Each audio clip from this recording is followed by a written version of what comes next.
こういう手札がね、増えるって言えばいいんですかね。皆さん、こんにちは。長野県映像クリエイター BigSVlog の BigS AK サイカです。本日はですね、カメラの設定の基本用語についてね、お話ししていこうかなと思います。こちらはですね、初心者の方や、これからカメラを始めたい方についてね、こちらの動画を見れば、この基本的な用語がね、皆さんわかるかなと思いますので、ぜひ最後までご覧になっていただければなと思います。基本用語と言いましても、たくさんあるんですけども、今回は3つに絞ってお話ししたいと思います。その3つとはですね、まず、シャッタースピード。2つ目が、絞り値、または F 値。で、3つ目がですね、ISO感度。こちらのね、3つについてね、ちょっとお話ししていこうかなと思いますので、ぜひ最後までね、ご覧になっていただいて、皆さん一緒にね、撮影スキルをね、上げていければなと思っておりますので、ぜひ最後までよろしくお願いします。それではですね、カメラのね、設定のね、基本用語の1つ目、シャッタースピードについてね、お話ししていこうかなと思います。シャッタースピードとはね、何ぞやという話なんですけども、シャッタースピードっていうのは、シャッター S、よく SS ってあると思うんですけども、それがシャッタースピードですね。そんなの分かってるよって方もいらっしゃると思うんですけども、こちらはですね、このシャッタースピードがですね、何かと言いますとね、カメラのシャッターがね、開いているね、時間のね、長さを示す設定になります。こちらの時間がですね、短ければ短いほど光が入る時間も短くなりまして、被写体の動きをですね、瞬間的に止めた映像に、またはね、写真になったりします。一方ですね、シャッタースピードがですね、長いと、光を取り込む時間がね、増えまして、動きが滑らかにね、感じられる映像ですね。映像になりますね。はい。例えばですね、ちょっと今、ご覧いただく映像があるので、ご覧になっていただきたいと思うんですけども、こちら1000分の1秒のシャッタースピードで、動いている被写体ですね。例えばこういう手の動きですね。これがですね、もうくっきりはっきり止まって見えますよね。で、続きまして30分の1秒のシャッタースピードですと、被写体がもうブレる。よく言うブラーですね。この動きがね、見えるかなと思うんですけども、こちらのね、2つの映像を見ていただくとわかると思うんですけども、このようにですね、シャッタースピードを変えることによってね、動きの表現が変わります。このようにですね、シャッタースピードを変えることによってね、動きの表現が変わってくるんですけども、基本的にはですね、フレームレートのかける2倍。よくね、23fps とか 23.98fps とか、または 60fps って書いてあるんですけども、その2倍ですね。今、このね、動画を撮ってるフレームレートの設定がですね、23.98 なので、約50分の1または48分の1のシャッタースピードでね、設定してあります。なぜね、2倍かと言いますと、やはり人間のね、目というかね、人間がね、見る目っていうのはやっぱりこういう残像感、ブラーですね、が見える方がやっぱり自然な動きに見えるので、皆さんそうですね、こうやって動きが大体目で見えると、ちょっとそういう残像が残りますよね。逆に残像が残らないっていうのはちょっと不気味というか、なんかちょっと違和感を感じるかなと思うので、こういうね、シャッタースピードの設定というのは基本的にはフレームレートのかける2倍。フレームレートについてはですね、今後上げる動画についてまた詳しくお話ししていこうかなと思うんですけども、一応ですね、シャッタースピードはですね、動画を撮る場合はですね、フレームレート、簡単に言うとですね、これちょっと簡単に、端折ってお話しするんですけども、要はパラパラ漫画をイメージしていただくと分かると思うんですけども、要は動画っていうのはですね、1秒の間にもう画像が入ってるんですね。例えば今この20枚4フレームだと24枚、1秒間24枚の写真が入ってるっていうイメージです。なので、そのシャッタースピードがそのかける2倍っていうことでね、皆さんちょっと覚えておいていただければなと思います。ちょっとね、忘れられそうな場合はですね、フレームレートのかける2倍っていうことをね、意識しておいていただければなと思います。続きまして、絞り値または F 値についてね、お話ししていこうかなと思います。この絞り値はですね、レンズの開口部の大きさを示していまして、こちらはですね、映像の明るさとね、背景のボケ感にね、影響するかなと思います。よくね、カメラのレンズで F いくつとかね、F1.8、F2.8 とかってあると思うんですけども、その F っていうのはね、開口部の大きさを示す値となっております。具体的に言いますと、開口部をね、どれだけ広げるかによってね、または狭めるかのね、調整によってね、カメラに取り込む光の量が変わってくるんですよ。例えばですね、F 値がね、小さいほどね、開口部が大きくなって、たくさんの光をね、取り込むことができるんですね。その例がこの動画になりますけども、見ていただくとわかると思うんですけども、背景がボケている。そして被写体がね、もうくっきり映っている。要はね、被写体にフォーカスしたね、映像になっているかと思います。続きましてね、F 値がね、大きければ大きいほどですね、開口部がね、小さくなりまして、光の量が制限されるんですね。その結果、もう、先ほどの、ね、動画はですね、背景がボケていたんですけども、背景がくっきりするね、映像になっているかなと思います。まとめると、F 値はですね、明るさだけではなくて、背景のボケ感、またはね、シャープさ、こちらをね、コントロールするのに非常にね、重要な役割を果たしています。被写界深度の関係ですね。こちらについてね、お話ししていこうと思うんですけども、絞り値とね、F 値について話すときにね、この被写界深度についてね、知っておけばね、さらにまたね、理解度も増しますし、これをね、知っておくだけでも、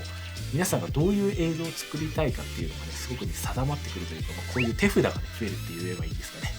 そういうところなので、ちょっとね、お話ししていこうかなと思います。例えばですね、F1.8 のようなね、小さい F 値を設定します。そうするとね、被写界深度がね、浅くなり、その結果、被写体がね、もう際立って背景がボケる。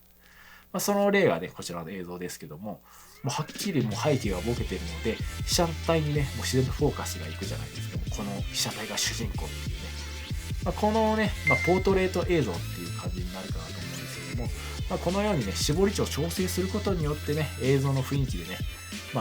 変えたりとか、伝えたいメッセージをね、大きく変えるかなと思います。よくね、この人をね、話すときにもフォーカスを当てるときみたいな感じなんですけども、絞り値をね、調整することでね、明るさもね、変化しますし、被写体を見せたい場合に使えるかなと思います。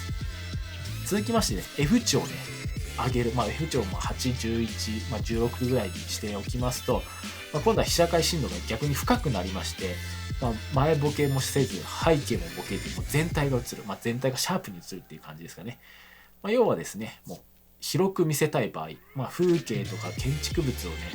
撮るときにね、すごい適してるのかなと思います。風景がですね、なんかある部分だけピントがあって、周りがボケてたらなんかこうモザイクかかってるみたいでね、ちょっとなんか風景広い範囲を伝えたいんだけど、一部の部分しか伝わらなくなってしまうので、こういう時はね、F 値を上げることによってね、全体をね、こう見せることができるかなと思います。建物もそうですよね。僕神社撮影した時もそうなんですけども、こう見せたいところでフォーカス当てるとやっぱり F 値が低いとどうしてもやっぱりこう全体が映ると一部がねこうピントがあって周りがボケてしまうってこともねありましたので、そういうことをねやっぱ考えるとやっぱり背景とかねもう前ボケをさせたくない場合、風景を撮るという場合は F 値を上げて撮影するっていうのがねポイントかなと思います。もしねわからないことあればコメント欄にね質問していただけるとありがたいかなと思います。最後にですね、ISO感度ですね。もうこれは本当にね、重要かなと思います。どれもね、重要なんですけども、ISO感度もね、すごく重要です。ISO感度っていうのはですね、皆さん、ISO感度って何みたいな感じになるかなと思うんですけども、こちらはですね、ISO感度っていうのはですね、カメラにどれだけ光をね、敏感に感じ取れるかっていう数値なんですけども、この ISO感度が低いと光に対する感度が低く、また数値が高いと感度が高くなる。いわゆる要は日中の時って明るいじゃないですか。じゃあ ISO 感度が高いともう白飛びしちゃうんですよ。逆にそういう時は ISO 感度を下げるんですよね。ISO 感度は光の感度なのであんまり感知してほしくないんですよね。明るい時だから。逆に夜間の場合、暗いところで ISO 感度が低いと、光を感じ取れないからもう真っ暗なんですよね。だから ISO 感度を上げる。こういう理解でいいのかなと思います。本当に細かく話をするとちょっとあれなんですけども、要は ISO 感度っていうのは光を感じ取る。だから光を感じる。明るいところでね、光を感じ取ってしまったら、もう真っ白。逆に暗いところで、光を感じ取れなければ暗くなるっていうね、そういうことなんですけども、暗くなってしまうから。だからですね、そういうところちょっと頭に入れておいていただければなと思うんですけども、ただし、ISO 感度は低くて、もうあれなんですけど、逆に高すぎる場合、夜間とかですね、もう暗いから ISO 感度上げなきゃってなってると思うんですけども、逆に ISO 感度上げて上げすぎてしまうとノイズが乗ってしまうんですよね。ノイズが乗ってしまうとやっぱりもう何て言うんですか、動画が汚い動画になってしまう、もうザラザラしたね動画になってしまうんですけども、一応ね編集ソフトにはですねノイズリダクションっていうものがあるので、消せないことはないんですけども、じゃあいいじゃんっていうわけにもいかないですよね。やっぱり消せる範囲っていうのがありますし、消したとしても違和感の残るISO感度のISO感度の設定をしてやると違和感のある映像になってしまうので、そういう時はですね、ISO感度ノイズが乗らないところまで上げて、あとはカメラ、レンズですね、レンズの F 値で調整していったりとか、またはねこういうライティングをしたりでね、光の調整をしてノイズがね乗らないようにしていくっていうのをね、ちょっと心の中にね書き留めておいていただければなと思うんですけども、ここでまとめますと、ISO感度っていうものは光を感じる数値、すなわち明るいところでは ISO 感度は低く、暗いところでは ISO 感度を高く、ただし上げすぎるとノイズが乗ってしまう。だからノイズが乗らないためにも、絞り値または光、これですね、ライティングでカバーするっていうことをねちょっと覚えておいていただくとよろしいかなと思います。でここまでですね3つお話ししましたけども、まだまだねカメラのね基本用語ってたくさんあるんですけども、とりあえずこの3つはねまず最初に覚えておいていただきたいと思います。もしね忘れてしまったとかね、分かんなくなってきたっていう場合はね、この動画をねまたね見ていただくとね、またね思い出してくると思いますので、ぜひね保存とかねグッドボタン押していただければなと思います。今回はですねシャッタースピード、絞り値または F 値、ISO感度についてねお話しさせていただきましたけども、いかがだったでしょうか。もしねわからないことあればコメント欄にコメントいただけると、答えていきますので、ぜひ、コメントしてみてください。こんな形でですね、こういうカメラの基本用語とかね、基本的なことをね、ちょっとお話しした動画も上げますし、またはですね、私が映像を撮っている、映像制作、撮影している現場とかのね、様子をね、皆さんにね、お届けすることもありますし、またはね、私がどういう気持ちでね、映像制作の現場に行くかっていう Vlog 的なこともありますし、普段の Vlog もたまには出したいかなと思っておりますので、ぜひね、皆さん、高評価、チャンネル登録の方よろしくお願いします。今後もこういうこともやっていきますので、ぜひね、楽しみにしていてください。ぜひね、こんなことやってほしいなっていうことがあれば、コメント欄にね、お気軽にコメントしていただければ幸いです。ぜひね、皆さん、楽しい、YouTube にしていきますので、ぜひよろしくお願いします。最後までお付き合いいただきありがとうございます。また次回もね、皆さんにお会いできることを楽しみにしております。また次回もよろしくお願いします。それではまた。